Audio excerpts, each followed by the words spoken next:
Good morning, everybody. Let me start by saying thank you to The Economist, and what a huge honor it is to have the opportunity to be speaking this morning along with Chairman Menendez, Foreign Minister Campos, Governor Gigi Costas, Deputy Minister Fragallanes, and so many other friends.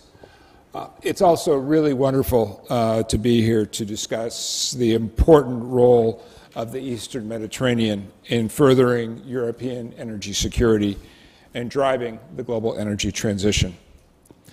And I want to start in this context by saying how really delighted I was this morning to hear Senator Menendez's very strong endorsement of the 3+1 framework for the U.S. relationship with Cyprus, Greece, and Israel. And let me assure you that the Biden administration fully shares that support.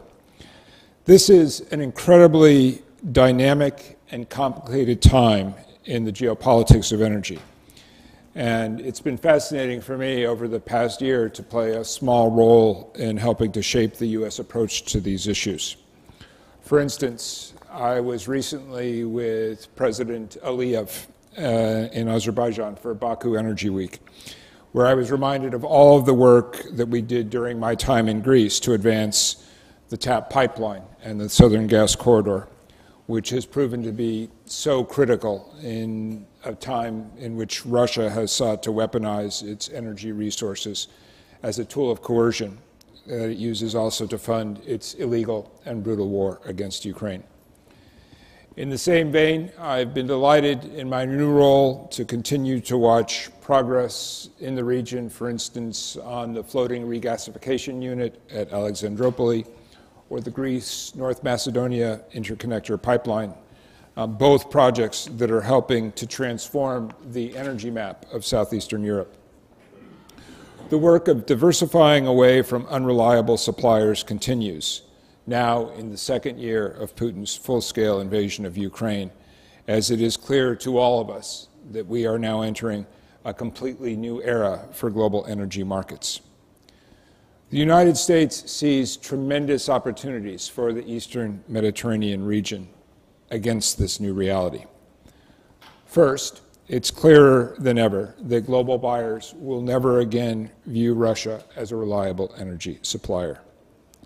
This hole in the global market creates an important opportunity for the Mediterranean region's natural gas producers to help Europe diversify its supply while ensuring greater transparency around ESG standards, such as greenhouse gas emissions and CO2 abatement. Of course, we have two leading American companies in the form of Chevron and ExxonMobil with their offshore developments around Greece and Cyprus. But also to the south, we've sought to develop ways in which Libya and Algeria, both major exporters to Europe, can reduce gas flaring and capture fugitive methane emissions, enabling greater exports and helping to meet our climate targets. In the recent months, I've had opportunities to engage with energy ministers and national oil company leadership in both of those countries, underlying U.S. government support for these efforts. Second, the volatility and uncertainty caused by Russia's war have increased global commitment to the clean energy transition for climate, economic, and energy security reasons.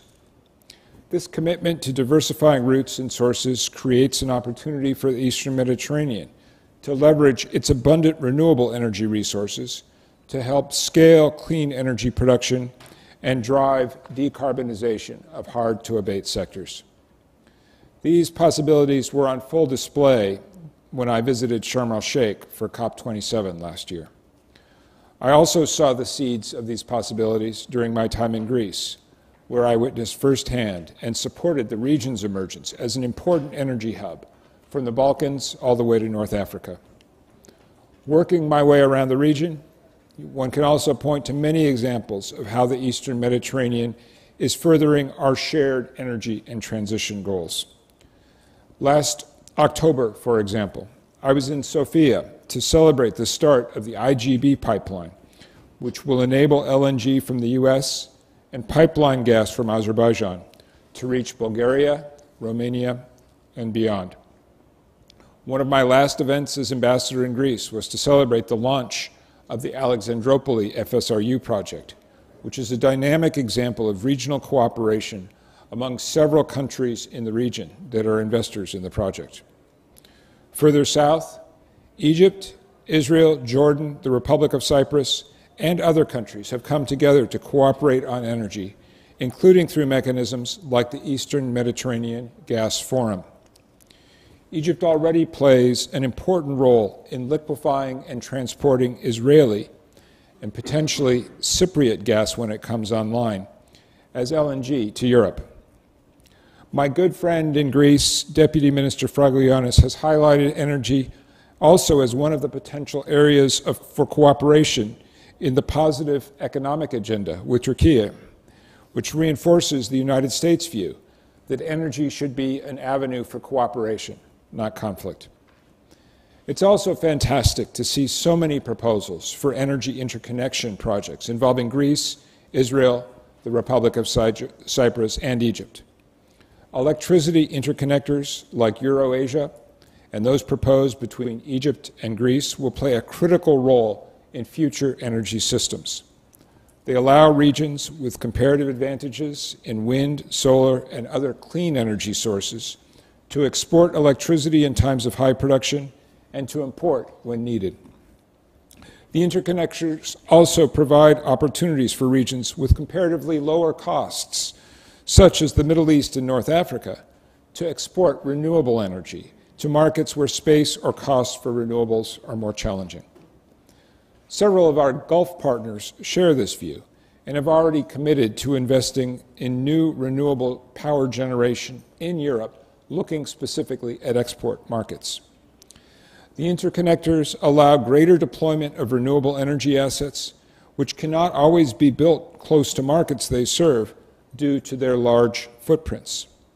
Finally, these interconnectors contribute to security of supply by reducing the need for fossil-based generating capacity and improving the utilization of existing assets.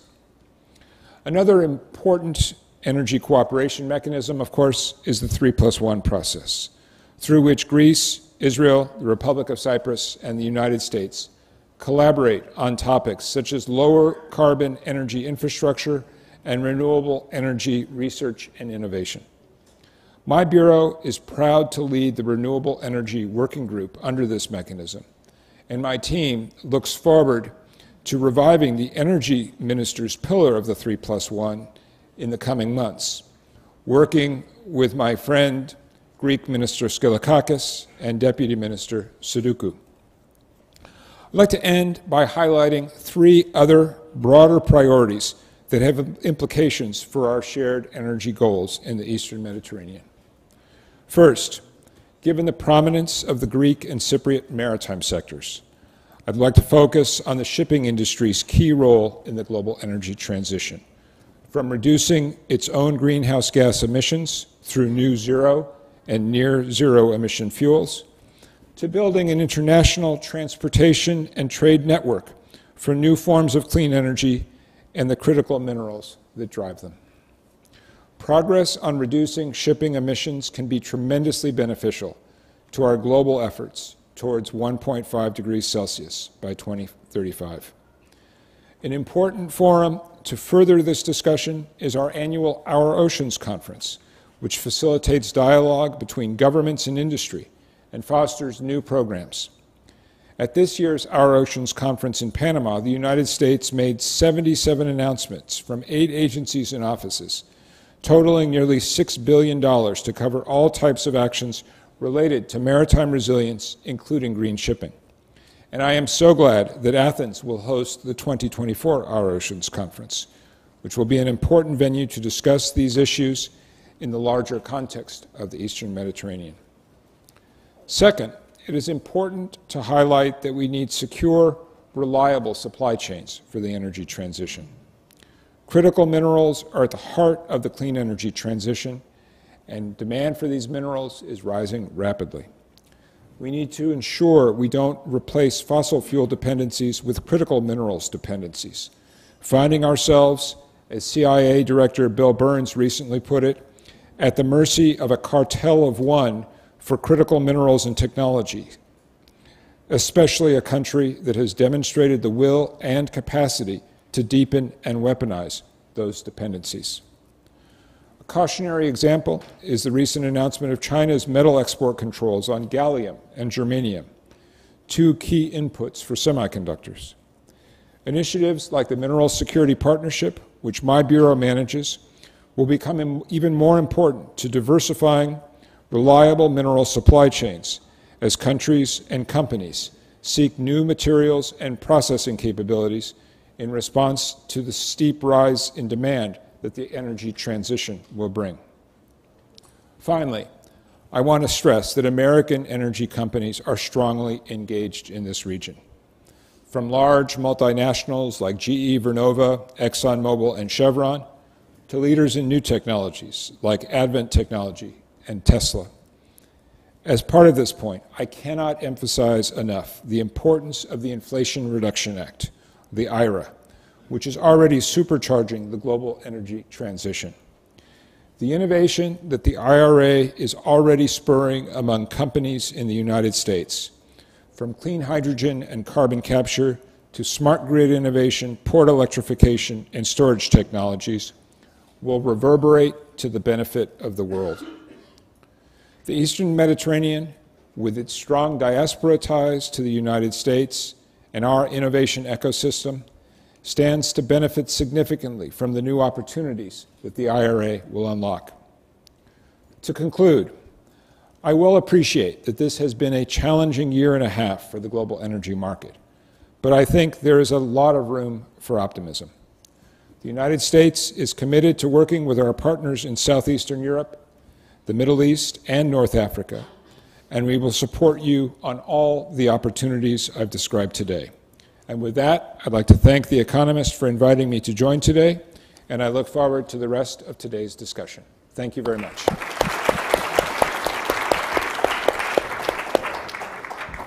Well, thanks very much for that comprehensive overview of the issues. I think we have time for a couple of questions.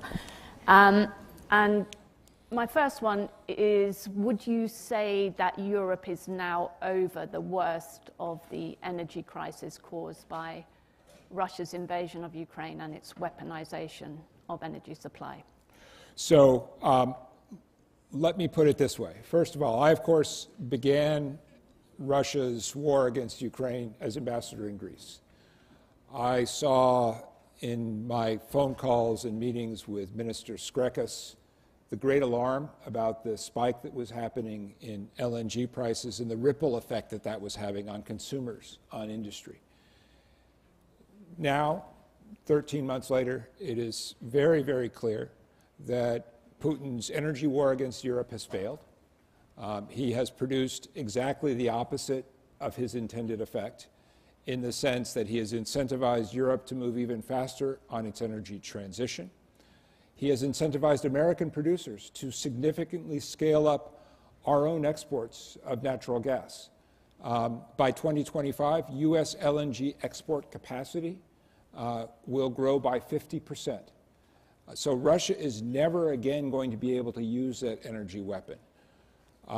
There is a large hole in global LNG supplies and global gas supplies because so much of Russia's pipeline gas that used to go to Europe is now shut in. So that means that for the next couple of years, we are going to have to be innovative, both in seeking to develop non-Russian sources. The Eastern Mediterranean is one of those, North Africa is another, the Caspian is another, and of course the United States. And also hitting the accelerator on the energy transition to move away from fossil resources as fast as we can in order to achieve the kind of energy security that renewables can provide. Okay, thanks.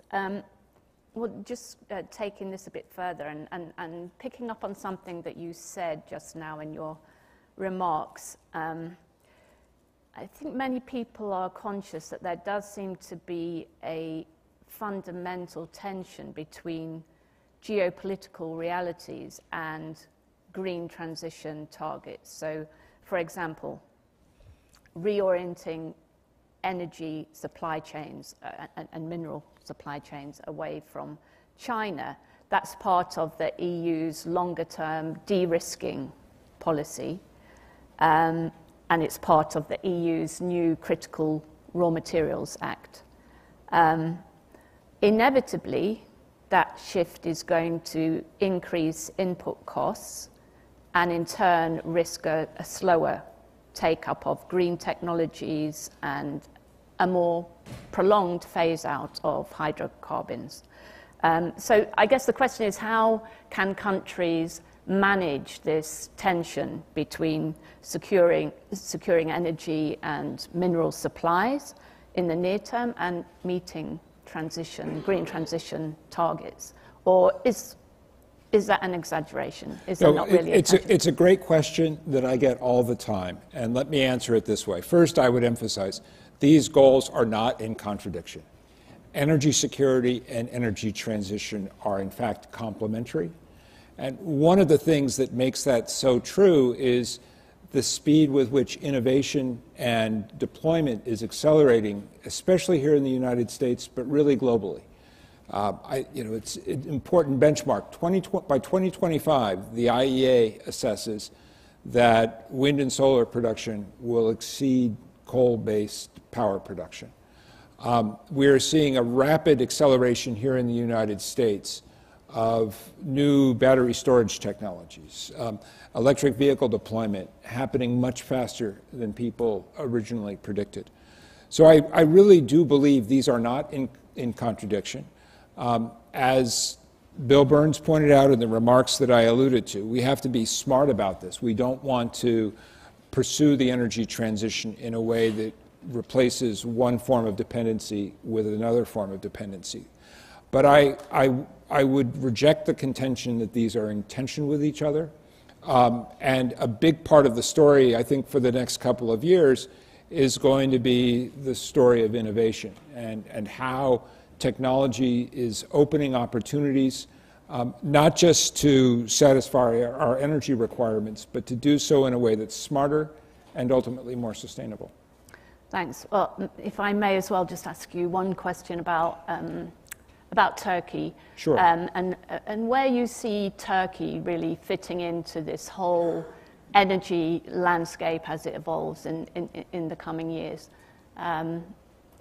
Given all your expertise in recent years in the region, it would be great to hear your view. No, it's a really good question, and one of the first trips I made in this role was to Istanbul for a regional energy conference that was put together by the European Bank for Reconstruction and Development.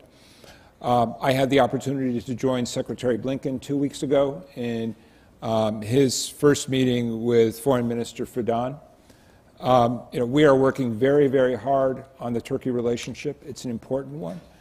I was encouraged to hear from Governor Gigi Kostas this morning, to hear from Deputy Minister Fragagiannis, the very clear and constructive attitude that the Greek government has conveyed regarding its relationship with Turkey. These are complicated issues, but I think what's clear is that the areas that I'm responsible for, the energy areas, have historically been areas of cooperation. So, for instance, I talked in my remarks about the Southern Gas Corridor. The Southern Gas Corridor, of course, is the bridge between the TAP pipeline in Greece, Albania, and Italy, and TANAP in Turkey. And it has worked to the great benefit of all of those countries, but also to the rest of Europe, because the Southern Gas Corridor proved to be so essential to Europe's ability to navigate through Putin's energy war.